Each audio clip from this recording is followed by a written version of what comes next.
arte poética para usar solo en ciertas ocasiones. El corazón todo despedazado por las mordidas salvajes de estos perros. Desnudo y con una vergüenza que quiere esconderse entre las lilas. Uno quiere protegerlo y curarlo, pero de nada vale el romanticismo. Por ahora es imposible. El ataque va en pleno. Hay que esperar a que la violencia se extinga, la sangre se rompa toda, los dientes se sacien, el hambre diga basta. Después será la agonía, después la convalecencia. Mencionabas recién a Whitman y O'Hara como poetas gays buscando una manera de expresar una experiencia personal. Y tenés un ensayo sobre el canon gay en la versión argentina, en donde repasás un montón de cuestiones de género que son interesantísimas de leer, además, más allá de la cuestión gay puntualmente, sino como un estudio de género literario. En ese poema rescatás a un autor, que no, ahora te vas a acordar vos, Inés, porque yo no me acuerdo el nombre, que dice que hay poesía, hay poetas gay y hay poesía, no hay poesía gay. ¿Qué efecto tiene esto en tu poesía?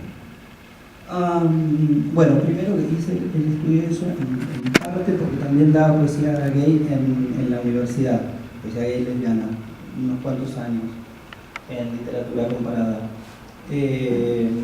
Lo que pasa es que también en el ensayo digo esto de que la cuestión de literatura gay y literatura lesbiana surgió como una cosa académico-económica en Estados Unidos, sobre todo en los países anglosajones, y fue muy cuestionado.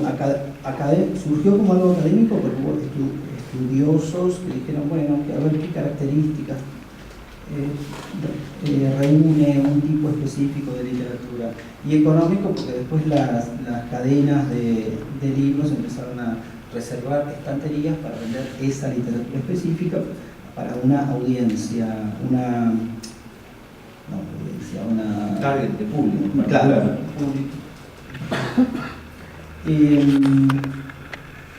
yo cito a este poema de Ed Sanavika, se llama el autor, porque me da una opinión que me parece bastante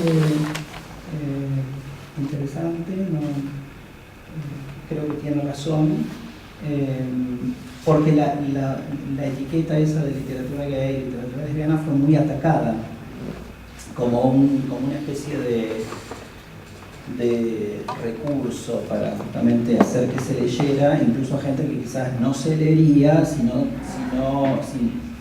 figurara dentro de esa etiqueta. Y bueno, en parte es así, porque ha habido antologías de poesía gay que han sido muy criticadas por incluir poemas muy malos. Pero bueno, todo empieza así. Es como decir, bueno, literatura argentina, hacemos una antología de literatura argentina, no necesariamente todo va a ser bueno. Entonces, escribir estos ensayos me hizo también pensar en cómo escribir yo poesía. ¿Qué decir, qué no decir? Todo eso.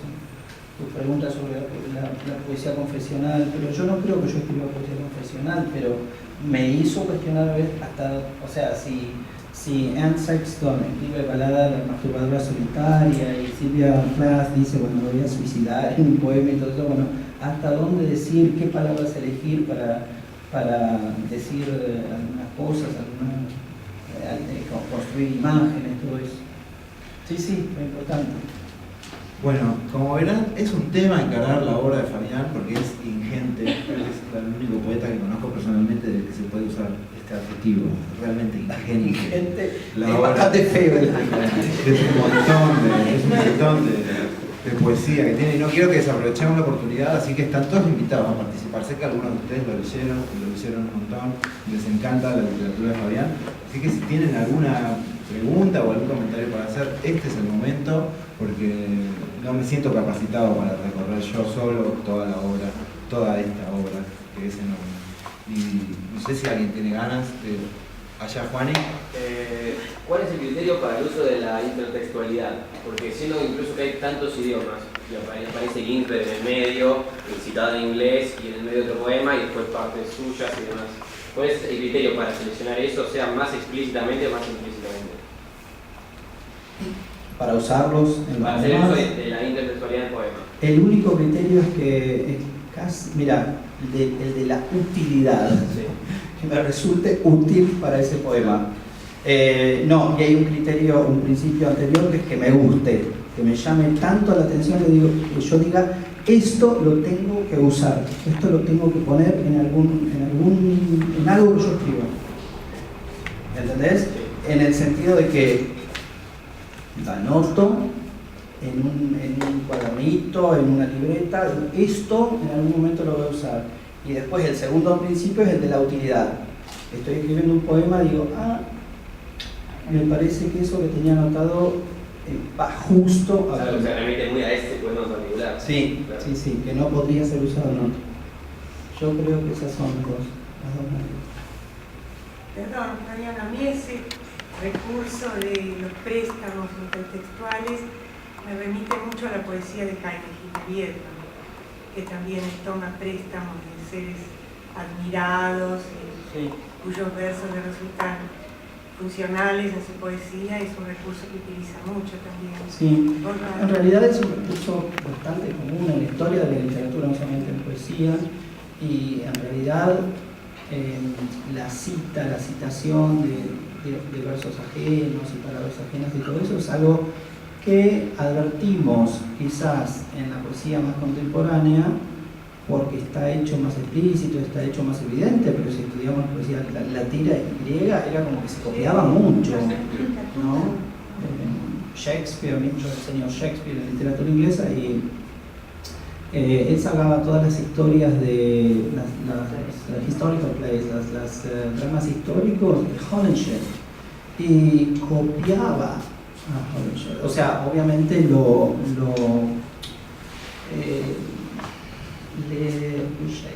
le daba otra forma porque Shakespeare escribe en pentámetro yámbico sin rima, lo que llama el blank verse, el verso blanco inglés, y Holinshed era un historiador, pero hay muchísimas ideas, imágenes que están sacadas, y si uno no... Lo que pasa es que ahora, digamos, yo cuando cito pongo el nombre, en algunas ocasiones, ¿no? Estos epígrafes, se sabe que es Whitman, se sabe que es O'Hara, pero en otra época, cuando no existía lo del copyright, la idea de la originalidad no existía, era toda una circulación intertextual de la que no tenemos idea, que hay que estudiarla y ser erudito para decir, bueno, claro, en este poema un 23% lo es del autor, pero nosotros no tenemos idea porque no tenemos toda esa enciclopedia, obviamente, pero siempre pasó así. Yo quería pedirle a ver si es posible que usted nos leyera alguno de los poemas que escribió después de la muerte de su madre. Bueno, sí. Gracias.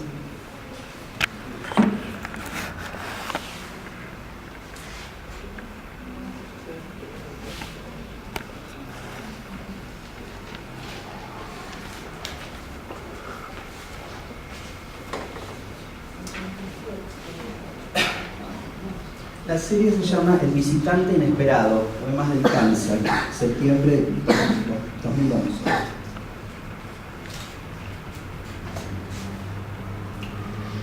El primero se llama Desafío y es como una versión, pero no es una versión, de un soneto sagrado de John Donne, que es un autor, poeta metafísico inglés del siglo XVII que yo enseño en mis clases. Donne escribió como soneto sagrado, Holy Sonnet, soneto religioso, yo más o menos. Desafío. Seguro yo también moriré de cáncer. Bate mi corazón, terrible Dios, rompe mi corazón en 1000 pedazos. Huésped indomable, cáncer indecible, enemigo incurable, rómpeme el corazón. Te tengo miedo, no te tengo miedo. Fuerte. Hay un poema súper interesante también en esta serie que es Diagnóstico Caricoma, Sí. en donde a mí lo que me parece interesante en este poema puntual es que en general uno espera encontrarse con discursos reciclados dentro de la literatura, más en el ámbito de la novela o del cuento que en el ámbito de la poesía. Es más difícil incorporar un discurso no poético dentro del poema. Y este lo logra maravillosamente bien. Pero yo, viste lo que te decía, estos poemas yo los escribí ni los toqué, ni los retoqué. O sea, son cosas que tenía que escribir en ese momento. ¿Querés leer ese diagnóstico? Diagnóstico carcinoma, el carcinoma es el cáncer. Sí. Tiene un epígrafe, perdón. Ahora voy a empezar a pedir perdón por los epígrafes que están. Y si no los entienden, no me importa. El epígrafe es de Hermann Bloch, Mitte des Lebens, que es lo único que voy a traducir, que significa en el medio de la vida. Y dice: Nimmer erkenne ich die Sprache in meinem Mund und die beschriebenen Worte und was ich sage, geschieht in längsten schwundener Rede. La lectura no es fácil. Las palabras son malvadas. La confusión se ramifica. Las secciones muestran fragmento de tejido fibroconectivo con áreas de necrosis tumoral y una proliferación atípica que crece. Las palabras se mezclan, se parecen, se diferencian, hasta quedar reconocibles como un idioma extraño. Algunos no sabemos leer. Está como involucrado nuevamente el asunto de la traducción en el poema, ¿no? Sí. La traducción como metáfora. Sí. Yo no tengo la menor idea. No lo digo por el epígrafe, sino por el texto que está tomado evidentemente de un análisis clínico. El diagnóstico. Sí. Que yo leí eso y digo, ¿esto qué? O sea, entendí que era cáncer. Y por eso digo esto de que esto está en castellano. ¿Vieron? El epígrafe está en alemán y eso está en castellano. Si alguien es doctor acá lo entendió, pero yo no lo entendí ese diagnóstico. Bueno, pero al llenarlo de sentido incorporado en el poema queda traducido de diagnóstico en poesía, de alguna manera. ¿Alguna pregunta más que alguien tenga ganas de hacer? Respecto a lo último que decías hoy, de las preguntas, de las clasificaciones de poesía de lo que he leído tuyo, creo que en este afán clasificador podríamos decir que algunos poemas tuyos sí lo son y otros no. Sí. Pero a propósito de tus reflexiones ensayísticas, me gustaría saber si vos definirías tu poesía como poesía gay o no. Sí, de una manera sí, obviamente, pero también quisiera que esa es la trampa de la etiqueta, ¿no? Que fuera más que eso. ¿Entendés? Bueno, sí. Bueno, en algún momento mencionaste el tema de escribir con gente que no habla tu propio idioma en alguno de los poemas. No sé si lo recuerdo. Sí, uno de los primeros de confesión. Perdón. Uno de los primeros de confesiones, pero eso fue porque fui a un... Ven, lo transformo todo en confesional cuando no querías.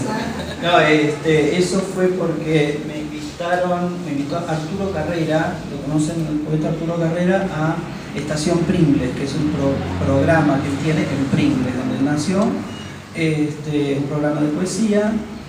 Me invitó a dar como una charla sobre ritmo en poesía, pero además leí poemas y estuve charlando con dos franceses, Marianne Milon, que es una traductora francesa que ha traducido algunas cosas de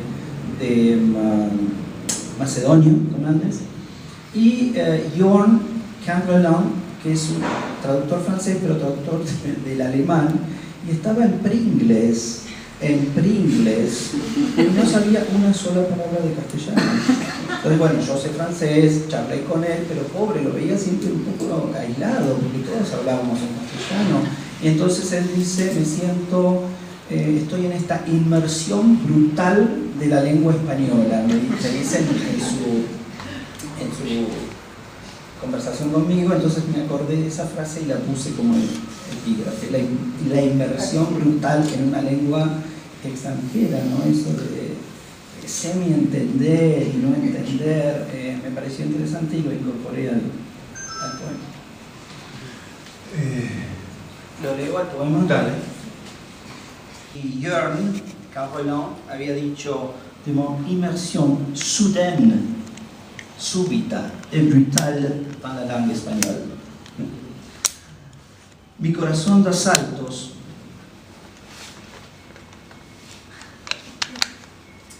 Mi corazón da saltos, va del rencor al odio, del amor al silencio fácilmente, de la oscuridad a la penumbra. Conoce la apertura de la luz.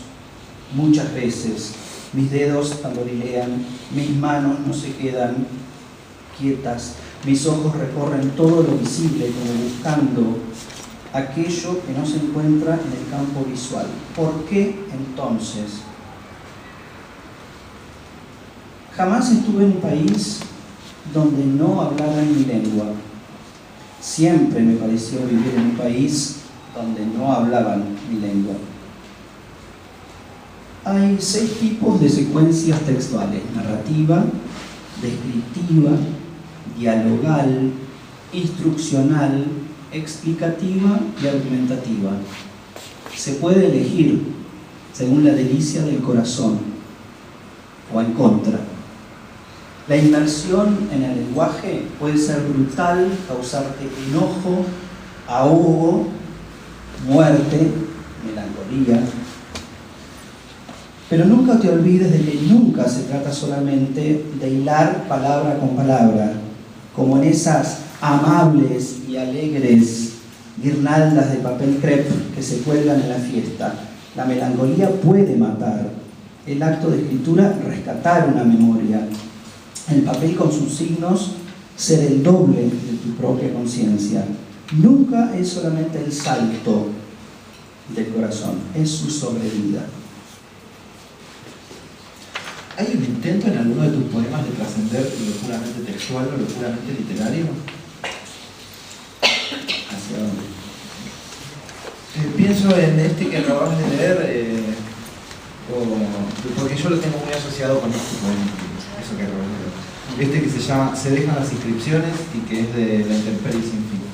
Y que dice, se dejan las inscripciones un poco por todos lados, para recordar que uno estuvo por ahí, forzar las venganzas de la memoria, ir en contra de la traición, de la debilidad, para gritarles que uno vino, que uno pasó, que uno pisó, que si acaso no hubo vencidos, al menos se acudió a la batalla. Claro, sí, como una especie de trascendencia en la escritura misma. Sí. Digamos, esto está demasiado filosófico, demasiado serio para mí. Sí, una conciencia de mortalidad y bueno, ¿qué va a quedar de todo esto, no? Capaz que se olvida todo, se perece en un incendio, qué sé yo, no sé, pero sí hay. Yo creo que todo el mundo, toda persona que escribe o hace algo, ¿no? El poietés, el hacedor, en griego era el que hacía cosas incluso con las manos, no el poeta, solamente hace cosas porque quiere que queden, que permanezcan, ¿no? Sí, en ese sentido sí. Bueno, no sé si alguien quiere consultar algo más. Yo quería preguntarte, ¿tenés una lista? ¿Te trajiste una lista? Sí, de poemas, por si vos no me Quería que me contaras un poco cómo fue trabajar, escribir Malkovich y que me cuentes también la mención que recibió un concurso, el poema. Sí, Malkovich es un poema importante en cuanto al modo de escribir. En ese momento estaban Alfonso y Fabiola en Mar del Plata, estos editores. Y Fabiola escribía poesía, ahora nunca ha publicado y todo eso, pero ella me pasaba sus poemas que eran todos cortitos, de frases nominales, y a mí me gustó eso. Yo creo que lo había practicado, pero nunca como en una serie. Una vez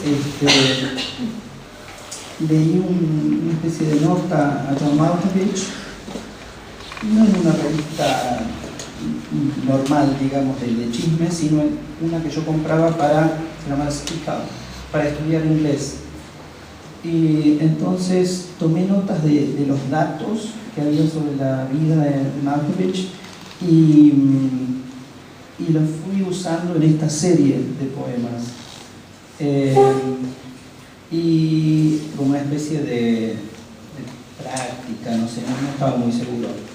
Y Fabiola me dice, no, mira, está el concurso, el primer concurso hispanoamericano de poesía, del Diario de Poesía, conocen ese periódico, que fue importantísimo en Argentina, salió el primer número en el año 86, todos leíamos el Diario de Poesía, obviamente, era trimestral, creo.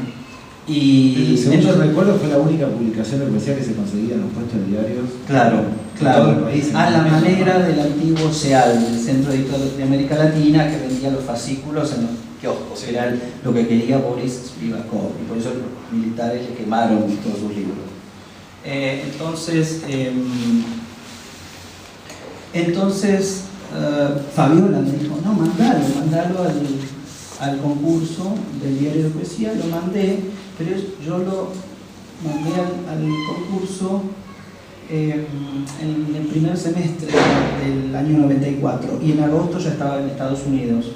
Entonces yo me olvidé, obviamente, porque allá cuando te mudás a otro país, ¿no? Bueno, todo el libro La Mudanza tiene que ver con esa experiencia, y me olvidé. Y un día, ya en 95, me llamó mi papá por teléfono de La Prida, porque yo soy de La Prida, no de Mar del Plata, y me dice, Fabián, te llamó un hombre de Buenos Aires, un tal Daniel García Helder, era uno de los poetas que trabajaba en el Diario de Poesía, y dice, para avisar que había sacado la mención.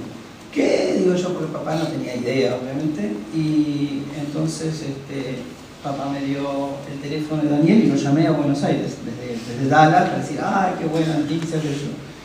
Y después pasaron unos cuantos meses hasta que yo vi, Fabiola me mandó por correo el número de Diario de Poesía donde salió Malkovich y publicado, digamos. Y ese fue el concurso en el que el primer premio lo sacó Martín Gambarota con Puntum, para que yo leo poesía, y el segundo lo había sacado el entonces llamado Santiago Vega. Santiago Vega, que es el hoy llamado Washington Post, con un poema fantástico. Así que bueno, pero yo me saqué una mención. Bueno, y acá lo tenemos, esta vez publicado por La Bola. Creo que si nadie tiene más preguntas para hacerle a Fabián, vamos a descansar un rato, nos vamos a tomar unos vinos, vamos a charlar con él personalmente y bueno, lo despedimos con un aplauso y gracias por su atención.